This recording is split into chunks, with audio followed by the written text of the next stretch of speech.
Last video I made, I said that this would be the last time that I was going to drive the Elko, which is not entirely true. You know what I'm saying?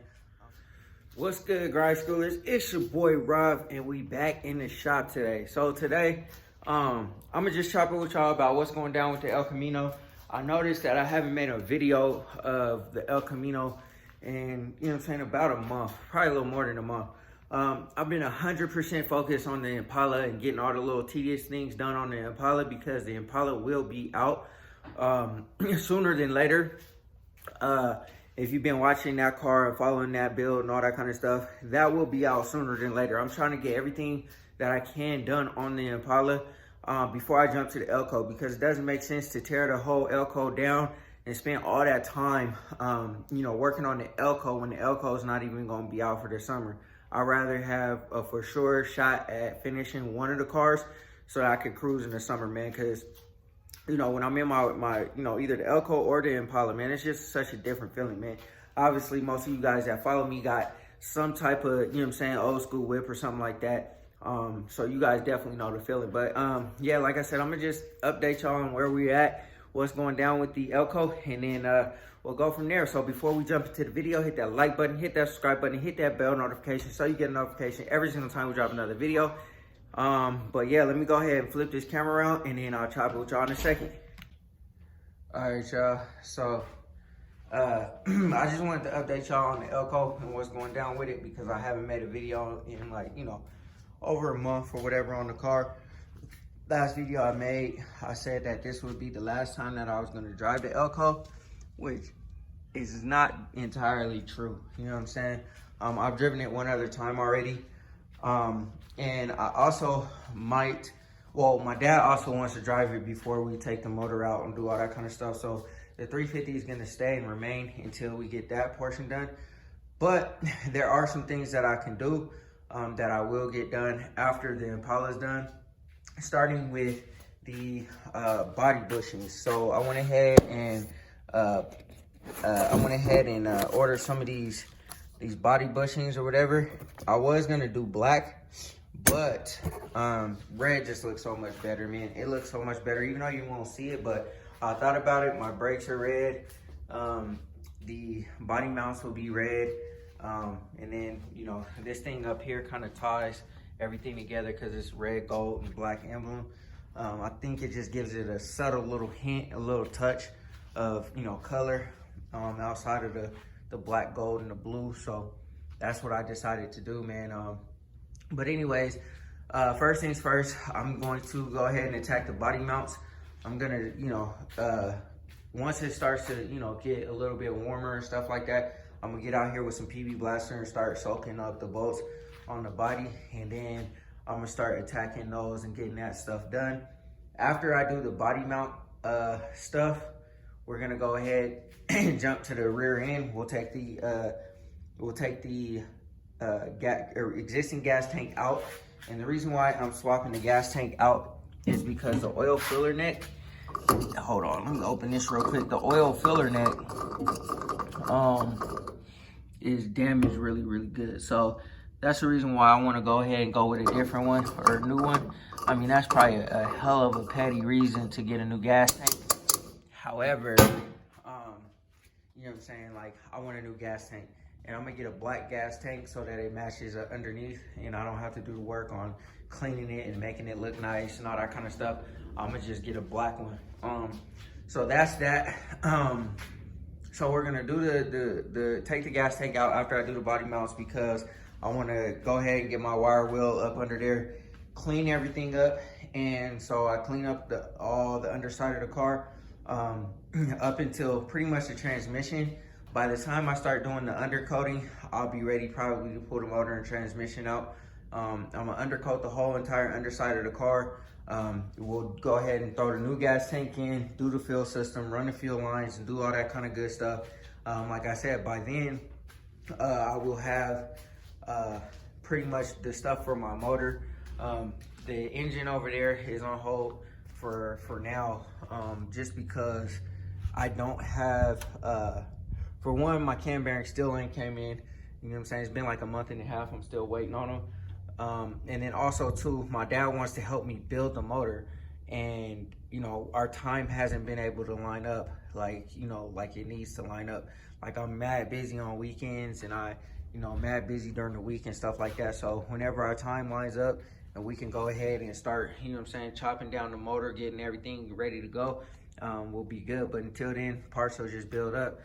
And then after we, you know, in the meantime, in between time, we'll be building on the motor and getting all that stuff done. If I don't get to the undercoating by the time like the Impala's done, so what I mean by that is, you know what I'm saying, like all this stuff comes out, so my sway bar, my coilovers, the whole front steering linkage and all that stuff, I'm gonna try to get that stuff done, and then I'll probably do the bed first before I undercoat the car, just so that this is all clean. We take all this stuff out of here, it's nice and clean, and we ain't gotta worry about it. I wanna scrape all this off the window, sand all this stuff down so it's nice and pretty, and then we'll undercoat there. We'll undercoat the bottom because the bottom is kind of messed up a little bit. But then, you know, like, I guess after that or before, whatever, however it goes, I haven't decided 100% yet. But however it goes, we'll use the undercoating or the bed liner on the bed and then underneath the car. And then let me go ahead and stop this real quick, and then I'll pop the hood and I'll show you guys what I'm gonna do under there. All right, y'all, man, this 350 looks so clean, y'all. Like, I love popping my hood, man. Other than the headers are garbage, but it is what it is, man. So anyways, pretty much what we're gonna do is we are going to take this 350 out of here. Obviously, when I get to doing all, like, after I do the body mounts, the fuel tank, undercoat half of the car up to the transmission, because I'll take the drive shaft and all that out of there. And then, you know, after I'm done with the running the fuel lines and doing all that good stuff, just to get it up front here. And then also, like, undercoating, like I said, from the transmission back. Once I'm done doing that and we're at a point where, you know what I'm saying, like I can't go no further and this motor over here is built, once we do that, we'll start thinking about getting a transmission. I've been seeing some pop up on Marketplace, but I don't think I want to go the used route, because what I would hate to have happen is I put in a transmission that somebody said was good and it's not good, because I much rather put the engine and transmission in together and not separate, you know what I'm saying, if that makes sense. So instead of taking the motor out and then putting the motor in there and then, you know, slapping the transmission, I don't want to have to get up under this car and do a transmission. I've done that before, and it was not fun. It was not fun. Like on the ground, if I had a lift, it wouldn't be the problem, but on the ground, it's not fun. So anyways, after I do the fuel tank, fuel system, undercoat, body bushings, all that, the motor's built, ready to go, with, you know, the cam and, you know what I'm saying, everything is all solid, put together, and I have my transmission, I'll go ahead and snatch the motor and transmission out of this car. I'll sell the transmission. The motor will probably go to my dad. So if he wants it, then he can have it. If not, then, you know, I'll probably sell the motor too. But, you know, that'll be, like, obviously down the road when I figure out exactly what's gonna happen. You guys have seen it run and everything like that. It's all good, COFO, everything's solid. But anyways, we'll pull the motor and transmission out, and what I'm gonna do is I'm gonna paint my engine bay. The black was cool, like breaking it up and everything like that. That was cool and all that, but I want it to be painted because I think a painted bay looks a lot better. So all of this will be painted, and I got the paint already. So, you know what I'm saying, we'll go ahead and paint the bay, get everything all cleaned up. I'll pressure wash everything, make sure everything's all good, everything's all degreased and nice looking. And then after we're done painting the bay and getting the rest of the undercoating done from the transmission to, like, that front lip right there, down there, where, like, right up under there, there'll be that contrast. So this face part, the firewall will be painted, and then underneath will be black, so you have a nice little contrast there. But yeah, like I said, that's pretty much what we're gonna do, man. That's the direction that I'm gonna take. It shouldn't take too long. Depends on just parts and you know what I'm saying, when I can order them, when I can get them, when I can get to my transmission. That's really all it is, man. So pretty much everything on this car will be completely done, and you know what I'm saying, we'll be moving on. Like the car will be LS 4L80 transmission. I already got the rear brakes back here, the brake calipers, so I'll probably just order a rear end without the brake calipers, because I have Corvette brake calipers. And then obviously I have my upper and lower control arms for the back, my QA1s. I just didn't put them on this rear end because I was gonna have to take it off. We'll repaint the spots on the frame that need to be repainted. Like you can see, it's white. It used to be black because I painted the frame before I painted the car. But yeah, once all that stuff is done, man, this car will be completely ready to go. And I know it sounds simple. It doesn't sound like a whole heck of a lot, but you know what I'm saying? It's gonna probably take a little while to get all this done and taken care of. That's why I said this car won't be out during the summer. You know what I'm saying? This summer at least, because you know, I'm gonna be tearing it down. It's gonna be on jack stands, or you know what I'm saying, ramps or whatever, and that's just how it's gonna be. But anyways, man, like I said, I just wanted to chop it with y'all for a little second, and tell y'all what's going down with the Elko, because it hasn't been on video for a little bit. I am currently gathering parts for not only just this car, but that car too. You know, I'm just trying to get everything together so that I can knock stuff out and not have things sit, or not have the car sit. So say for instance, if I were to knock out the sway bar, the coilovers, and the front suspension on this car, it would just sit because I don't have the tubulars. So, but anyways, man, like I said, I just wanted to chop it with y'all for a second, you know what I mean, and show y'all the car because it hasn't been on camera. I would start it, but the battery's probably dead, you know what I'm saying?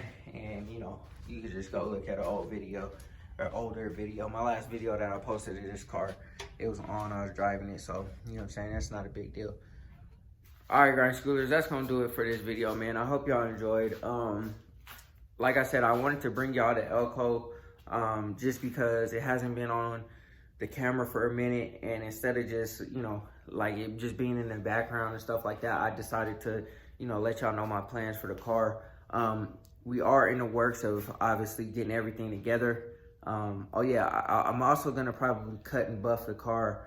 I don't know, I haven't really decided. I don't know if I'm gonna do it before I do the undercoating and all that, but I might do the undercoating first. But I'm definitely gonna start getting in line to cut and buff the car, making it nice and shiny and aligning all the body gaps and stuff like that. But like I said, I just wanted to bring y'all the car because it hasn't been on YouTube for a little minute, and it's just been sitting here.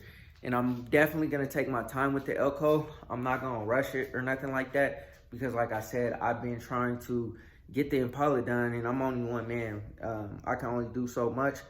And also too, like I said, I'm not even gonna try to force it or push the issue with the Elko trying to be out this summer. You know what I'm saying? I'm gonna take my time. I'm gonna let it, you know, let it ride however it ride, and that's how it's gonna be, because like I said, it's gonna be a lot of work. It's a lot of work, but not a lot of work. You know what I'm saying? There's not that much stuff to do, but it's gonna take time to do it, if that makes sense. Like I said, I'm not even gonna push the envelope. I don't really care that it's not gonna be out, because I got the Impala, I can ride the Impala. And like I said, you know, it just is what it is. I'm only, like I said, one guy, and you know, my time is limited. So like I said, I don't wanna rush it. I don't wanna force the issue. I don't wanna try to do none of that. But the Elko will start to get torn down within the next, I would say, month or so. I'll start tearing it down and start doing everything else on the car. And like I said, we'll start bringing that type of content. The motor, we're just gonna have to, you know, I haven't really been pushing the issue on that either, trying to get that done, because I could rush to build it and, you know, get everything assembled and everything done. It's just gonna sit there until I get the transmission. So like I said, I'm not pushing the envelope on that. And you know, like, we'll just start working on the structural stuff, getting the structural stuff done. So in the meantime, in between time, we'll still work on the motor, and then once the structural stuff is done, then the motor will be done, and then we can start making everything together. So it's gonna be a process. Who knows how long it's gonna take, but it is what it is. Last year, I spent a lot of time working on these cars, both of them, like sanding them down, trying to get the body work right, trying to do all that other extra stuff. And that took a hell of a lot out of me. By the time I was done with the Elko, I was like, man, I don't want to touch a car no more. Like, it was such a undertaking to do all that work because I was trying to get it done so fast. You know what I mean? Did the same thing with the Impala. You know what I'm saying? Just, you know, it didn't take, I took more time on the Impala, like as far as, you know what I'm saying? Like, yo, like I'm gonna sand something here and there. I'm gonna sand this door here and then I'll be done for the day. I'll sand this door tomorrow. I'll be done for the day. The Elko, I was like, yo, I'm trying to knock out the whole car. So I was out in the garage for like 8 to 12 hours, you know what I'm saying, on any given weekend, just trying to get the car done because I was trying to get it done for the summer. But now I'm not in that predicament. I'm gonna take my time. I ain't trying to, you know, push myself to the limit. I'm just trying to get it done. But anyways, man, like I said, I hope y'all enjoyed this video. Go ahead, hit that like button, hit that subscribe button, hit that bell notification so you get a notification every single time we drop another video. Always remember, work hard so you can live free.